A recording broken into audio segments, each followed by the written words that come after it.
This is the ARLA Elite Series, here for race number 11 and 24 at the Grand Detour Raceway in Southern Illinois. The full award would go to Hinata Hyuga in car number 39. Hyuga doesn't get such a great start, and Namimura in the 13 is sure to take advantage of that, sweeping under the 39 through turns 1 and 2 with Kurt Walker in tow. The first caution would fly on lap 4. Chris Johans, already cursed with a poor qualifying position, is going to make his weekend worse. He overdrives turn 3, clips the 06 of Anthony Griffith, and turns himself into the 51 of Jason Bates, taking the 64, the 51, and the 42 of Laura Cyrus up into the wall. Namimura continues to lead on the restart, with teammate Kurt Walker right behind her.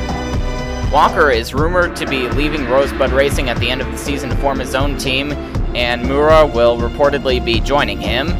Walker would eventually get by the 13 to take the lead for himself, but there's that green 39 of Hinata Hyuga. She gets a run on the 98 coming out of turn 2, and she's going to sweep by him for the lead. The second caution of the day would fly on lap 14. Alex Carson is going to make contact with Michael White coming out of turn 2, and that pushes him up into the line of Mike Andrews in the 23, who holds his line and turns the 8 into the wall. Hinata Hyuga led on the restart. Kurt Walker does a great job of keeping up with the 39, however, he is unable to mount a charge. This is Chuck Johans driving M&J Racing's number 68 part-time entry.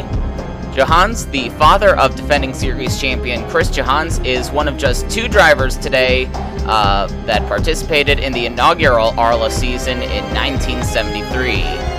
Johans is also a 2-time series champion himself. He holds the record for the longest amount of time between titles. He won the championship in 1975 and would not win it again until 1998. Kyle Eckerton would be making his ARLA Elite Series debut in the number 47 That Burger joint Zenith. He entered a few events last year, failing to qualify for them, so no one expected him to do terribly well here, but here he is running up in the top 15. Back up front, Hinata Hyuga continues to lead with Shane Lake in second. Lake has not had much luck in that 12 car, but today he's definitely showing that he can run up front. Caution 3 would fly on lap 26.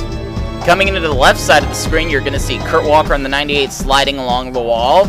Coming off of 4, he bounces into the 19 of Allie Riggs, sending the 19, the 46 of Leigh Gurrell, and Chuck Johans spinning. Riggs is also going to get rear-ended by Mike Andrews, and this will cause a big traffic jam behind this incident. Hyuga would once again lead on the restart. This time she gets a great jump over Shane Lake in the 12. Namimura, who restarted 3rd, would try to break away from the pack and chase down the 39, but here comes Brenda Riggs in the 67. Riggs, who hasn't run this well since Pikes Peak, would get around the 13 and take 2nd for herself. Caution 4 flew on lap 34. Ryan Baldwell in the 10 is going to get into Kurt Walker coming out of turn 2, carrying both cars into the 63 of Kevin Monroe and sending them all spinning towards the pit wall. Kevin Monroe hits the pit wall pretty hard and takes the 63 out of the race. Here's a novel concept: Hinata Hyuga leading on the restart. However, breathing down her neck would be Brenda Riggs, who obviously knows her way around these short tracks. She has well over 300 wins in the ARLA street stocks. The race would finally see another lead change as Riggs chases down the 39 and completes the pass going through turns 3 and 4. Caution 5 would fly a few laps past the halfway mark. Chris Johans runs out of racetrack and gets together with Mario Franchetti in the 4 coming out of turn 2, spinning the 4 into the pits. Arguably, the yellow flag should not have come out here, but you can't exactly reverse that kind of call. On the restart, Jeb Klinger, who has historically been strong here, tries to make a move on the 67 of Brenda Riggs coming through turns 1 and 2. It looks like Klinger has the pass completed, however, he gets really tight through 3 and 4, and that allows the 67 to take the lead back. Nonetheless, this is an excellent run so far for Klinger, who will be 75 this coming August. Brenda Riggs, who turned 55 a little more than a week ago, would open up a big lead over the rest of the pack.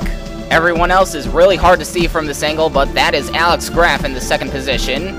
Graff is enjoying the best run of his ARLA Elite Series career so far.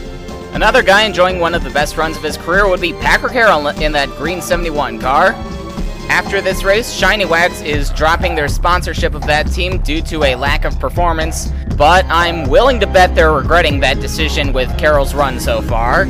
The 6th caution would not fly until lap 79. Kurt Walker's day goes from bad to worse as Harry Inola gets into the 98 coming out of turn 2 and turns in behind the pit wall. Luckily, it is for this reason that that area is vacated. You also saw Harry Inola's 09 go into the pits. This wouldn't be the end of it, though. When you're the leader, one of the last things you expect is a car to come flying up right in front of you, and that's exactly what happened to Brenda Riggs in the 67. And when the 67 tries to get going again, she gets rear-ended by the 03 of Dale Underwood, who is then hit by Scott Hamilton's 74. While this kind of thing is very soul-crushing, it is nothing new to Brenda Riggs, who got taken out of contention while running up front at Pikes Peak earlier in the season. The officials would not be too happy with Kurt Walker and promptly called him to the hauler. Packer Carroll would inherit the lead with Taylor Braylon right behind him.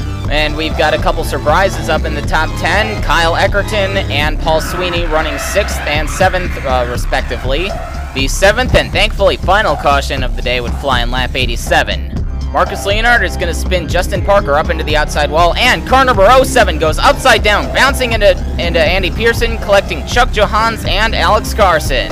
How fitting that the final wreck of the day would be the biggest. With the laps winding down, Packer Carroll would find himself in the lead on the restart. However, running up front towards the end of the race would be something new for that 71 team, and that made Carroll easy prey for Hinata Hyuga in the 39. With about 5 laps to go, it became very apparent that it would be Hinata Hyuga and Taylor Braylon duking it out for the win. Hyuga's last win came at the Rockingham Speedway last year, while Braylon is searching for her first victory in this series. At the Leipzig race a few weeks ago, Braylon had about a 13-second lead over the rest of the pack until about 2 laps to go when she was taken out by Kevin Colley, her teammate at the time. With just 2 laps to go, Taylor Braylon gets a run on Hinata Hyuga coming out of turn 2, and she completes the pass for the lead, coming to the white flag. Hyuga would not be able to regain that lost ground, and Taylor Braylon is going to take her first ARLA Elite Series victory. This would be the first win for that 34 team since Ricky Navarro drove it to the victory at Daytona in 2005. Hinata Hyuga matches her finish at Buffalo last weekend. Siju Jejao gets his best finish since Indianapolis. Kyle Eckerton, first start, first top 5 for that 47 team. Because of this finish, they may attempt a few more races next year. Packer Carroll gets his best career finish. It's kind of hard to believe that his sponsor's leaving him after this weekend. Namimura gets her best career finish. Jeb Klinger's second top 10 of the season for that 6 team. Neji Hyuga 8th, DJ Daniels in 9th, and Lance Andrews finishes very quietly in 10th. And here are the top 10 in points. Kurt Walker is still in the lead. Hinata Hyuga moves up to 2nd. Leslie Riggs in 3rd, Kevin Monroe 4th. Siju Jejao moves up to 5th and takes the lead in the Rookie of the Year battle. Neji Hyuga 6th, Andy Pearson 7th, DJ Daniels in 8th, Ali Riggs in 9th, and Tristan Roberts is very quietly running up in 10th.